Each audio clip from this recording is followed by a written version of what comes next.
Здравствуйте, девочки! Как и обещала, хочу вам показать подробный мастер-класс по выполнению нескольких вариантов быстрых текстур. Сейчас как никогда они актуальны. Использовать в работе можно разные оттенки. Первый дизайн я буду выполнять с помощью гель-лаков. На палитру я уже выставила себе гель-лаки. Мятный, бирюзовый, синий и черный. И возьму кисть колонок для того, чтобы их растушевывать. Ну и в первую очередь нам понадобится жидкая база. База должна быть тонкая и прям жидкая, как водичка. Чем жиже, тем лучше. Можно взять базу для растекания, но тогда в таком случае вам придется работать немного быстрее, чем с обычной жидкой базой. У меня эта база не для растекания, обычная просто жидкая база. Небольшое количество я набираю на кисточку и, значит, прорабатываю базой ту зону, в которой я хочу, чтобы у меня был дизайн. Если хотите на весь типс, то тогда перекрывайте весь типс сразу же. Далее, ничего не просушивая, я беру кисть и наношу на нее небольшое количество самого светлого оттенка, который у меня есть, и начинаю им делать разводы. В эту прям сырую жидкую базу небольшим количеством кончиком кисти я наношу этот цвет. И он у меня начинает постепенно растекаться. Если ваша база будет для растекания, растекание будет очень быстрым. Мне нужно все-таки сейчас медленное растекание. Тут же я вытягиваю какие-то прожилки и немного растягиваю цвет.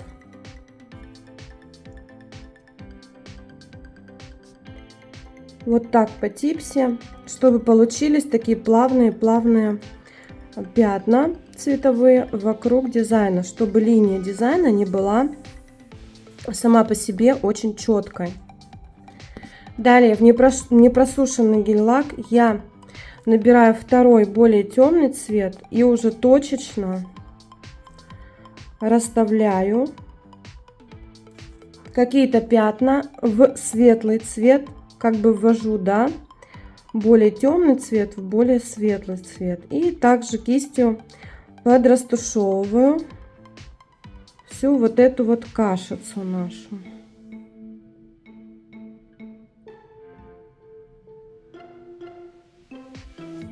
Также я ничего не сушу.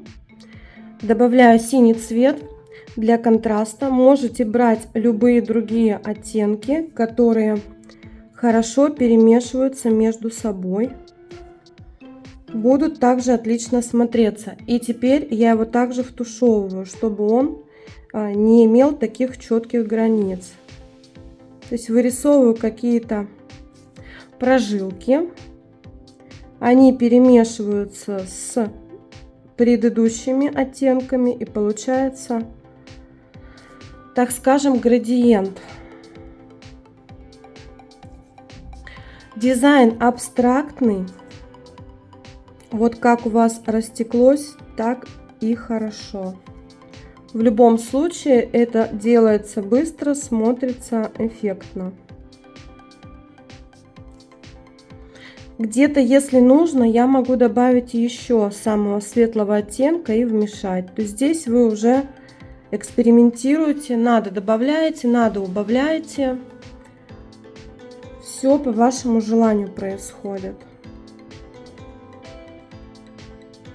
Сильно долго, конечно, играться не стоит, чтобы все совсем не растеклось непонятно куда. Поэтому я говорю, что лучше взять обычную жидкую базу, нежели базу для растекания в данном случае. Как только вам все это дело уже нравится и вы считаете достаточным, просушиваем дизайн в лампе. 20 секунд будет достаточно. Наша цель сейчас прихватить дизайн, чтобы он больше никуда не расплывался. И дальше мне понадобится тонкая кисть и все та же самая жидкая база. Теперь я ее наношу точечно в какие-то места, где я буду добавлять черный цвет.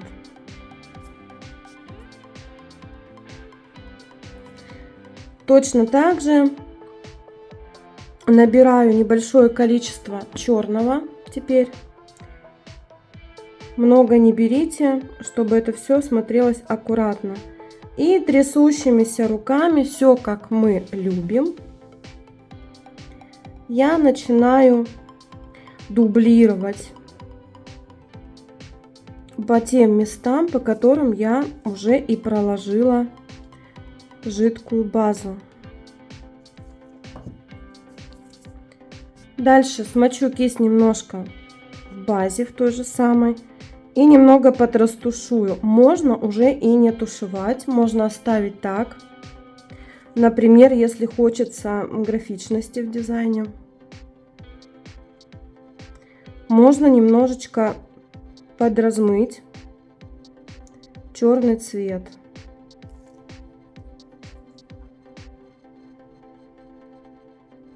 И после того, как нас все устраивает, нужно просушить в лампе. После полной просушки перекрываю дизайн топом. У меня будет глянцевый. Такие дизайны очень хорошо смотрятся и в матовом топе. При желании можно еще добавить в верхней прорисовке белой гель-краской. Но мне он нравится вот именно в таком акварельном эффекте. Я его перекрывать ничем не буду.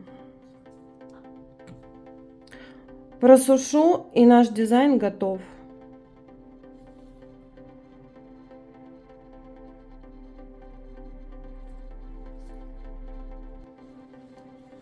Фоном для следующего дизайна я выбрала градиент фиолетовый с розовым.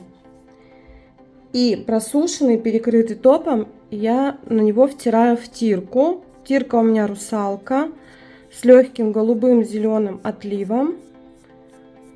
Натираю ее до зеркала. Далее перекрываю тонко базой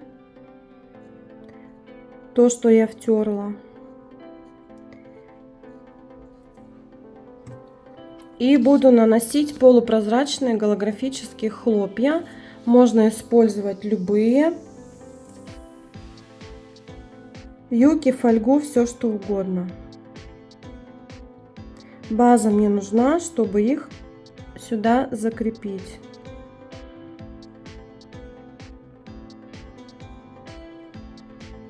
Хлопья полупрозрачные, поэтому будет видно и градиент,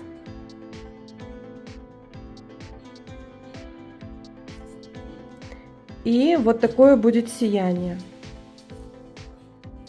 Просушу сейчас все это в лампе и покрою глянцевым топом. Дальше мне понадобится любая какая-нибудь пластина для стемпинга с рисунками каких-нибудь текстур и белый гель-лак.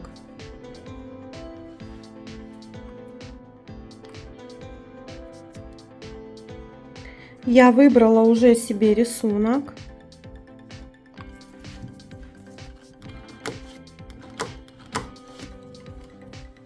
Забираю его на штамп.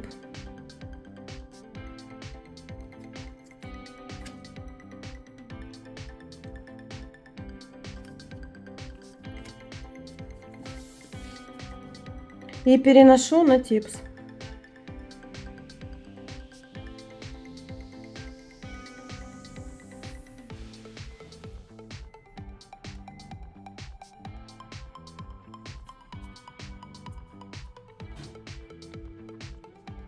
Жду, пока подсохнет лак для стемпинга, и перекрою его глянцевым топом. Можно перекрыть матовым топом. Я перекрыла топом, просушила, и дизайн готов.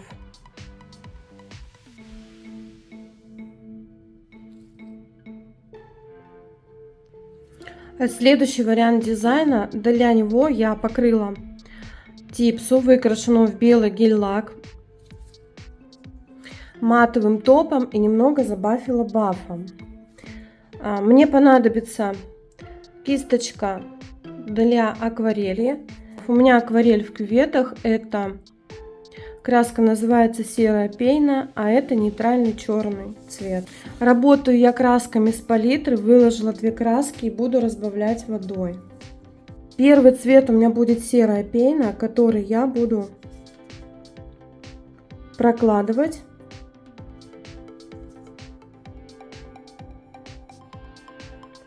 какими-то разводами.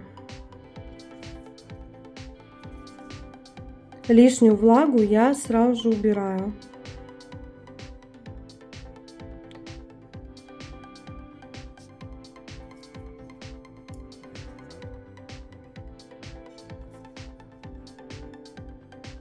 И пока она совсем не высохла, могу ее подразмыть. Подразмыть могу так, как мне хочется. Краска у меня немного подсохла. Я продублирую уже местами.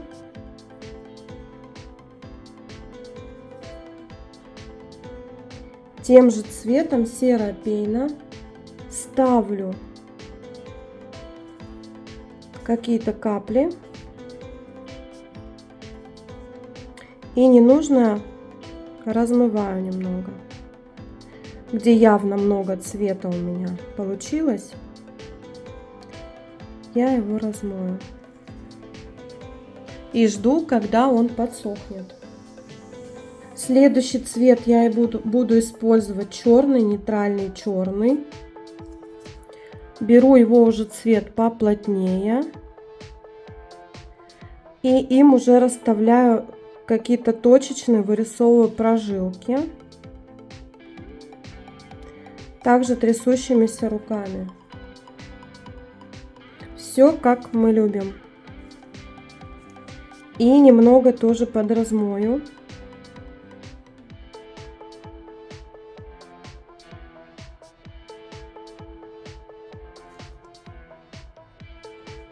Чтобы не было каких-то четких линий. Но этот цвет уже явно должен быть темнее, чем предыдущий. Чем тот, который мы с вами выкладывали. Чем хороша абстракция, девочки? Тем, что здесь нет каких-то четких правил. То есть, как вы хотите, так и получится. В любом случае, это будет интересно, необычно и красиво. Самое классное то, что эти дизайны, их невозможно повторить дважды одинаково. Поэтому при отрисовке у вас каждый раз будет получаться новый интересный дизайн. Теперь для четкости сделаю небольшую прорисовку. У меня есть перьевая кисточка. Вот такая. Для акварели. Я ее использую только в акварели. Набираю теперь такой плотный черный цвет, нейтральный черный, и местами начинаю прорабатывать свой рисунок там, где мне хочется немного четкости добавить. Эта кисточка рисует нереально тонкие линии в акварели. В принципе, любой кистью в акварели можно нарисовать тонкие линии. Но так как она у меня есть, я рисую этой кисточкой. Так, вот где-то у меня капля набралась, я ее сняла, то есть капли на кисти у меня нету. Самое главное, чтобы в вашем рисунке не было ровных, четких линий. Но я думаю, что это будет не так уж и сложно, да?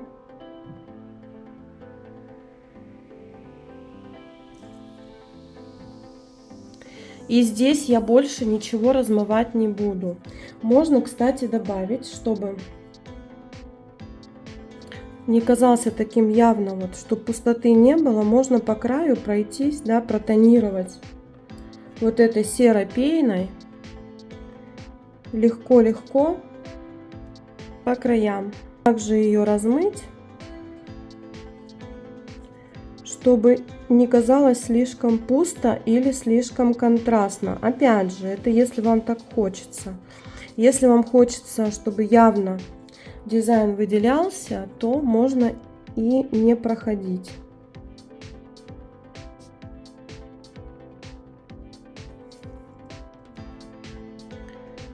Вот таким вот образом я все это дело подразмыла. Теперь дождусь полного высыхания краски. Дальше, как перекрываем акварель. Сначала перекрываю тонко базой, желательно бескислотной, потому что кислотная база разъедает вашу акварель. Для лучшей носки сначала перекрываем все-таки базой, а потом любым топом. Я перекрою матовым, потому что я еще хочу добавить сюда декор в виде втирки. Итак, перекрыла матовым топом. Обязательно еще раз прошлась бафом, потому что втирка втирается даже в матовый топ. И потом ее оттереть будет очень сложно. На тонкую кисть набираю черную гелевую краску. И теперь уже стараюсь линии провести сверху максимально тонкие. Провожу там, где мне захочется.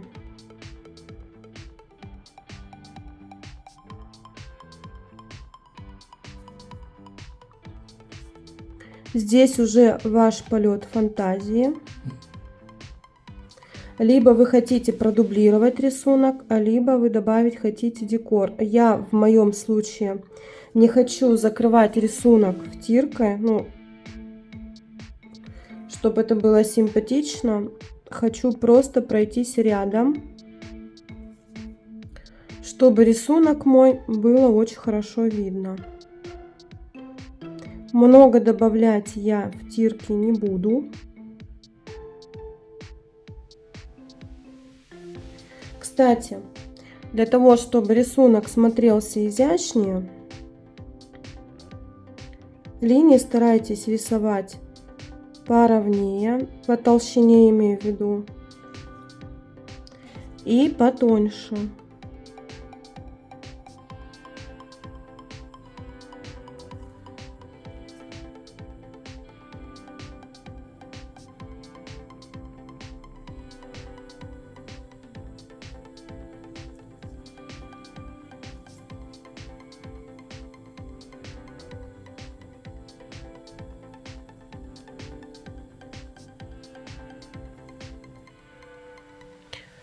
Дальше просушиваю 10 секунд и втираю втирку.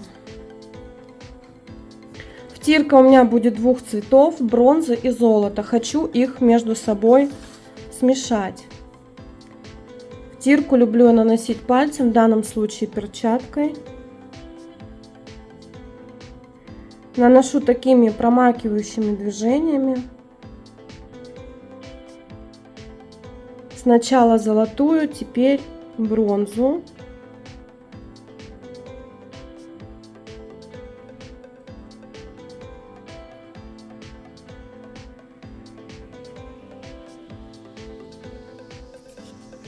И теперь очень аккуратно и осторожно дотираю ее пальцем.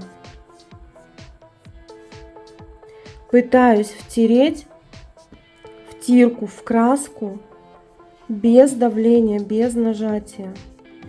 Линии очень тоненькие, поэтому работаю аккуратно. Считаю, что я ее дотерла.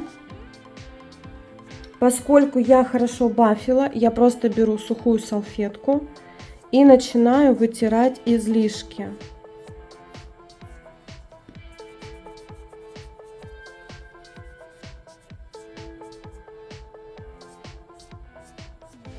Прям сухой салфеткой.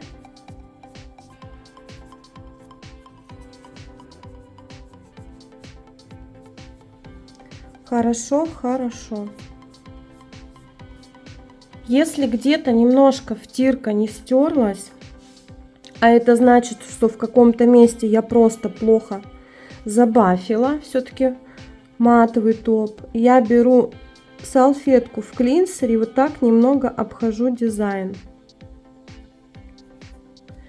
Только стараюсь не заходить на вот эти уже свои тонкие линии, которые я сделала втиркой. В принципе-то и все. Здесь можно перекрыть дизайн матовым топом, можно глянцевым топом. Я перекрою глянцевым топом, раз у меня сегодня все глянцевое. Такую тонкую втирку можно не перекрывать снова базой, потом топом. Можно перекрыть просто топом, носиться она будет хорошо. Единственное, что если у вас топ какой-нибудь кислотный, то втирка может потянуться за ним. Да и за базой тоже. Так что смотрите аккуратнее. Работайте бескислотными материалами, и ничего никуда не денется. Вот такой вариант у меня получился. Цвета можно использовать разные. Можно в осенних оттенках, да, что-нибудь сделать. Зеленых, синих, желтых. Будет тоже очень красиво. Итак, итоговый вариант дизайнов. Вот такие варианты мы сегодня с вами рассмотрели. Надеюсь, что вам было интересно. Обязательно подписывайтесь на меня. Я желаю вам творческих успехов и вдохновения. И, как обычно, увидимся.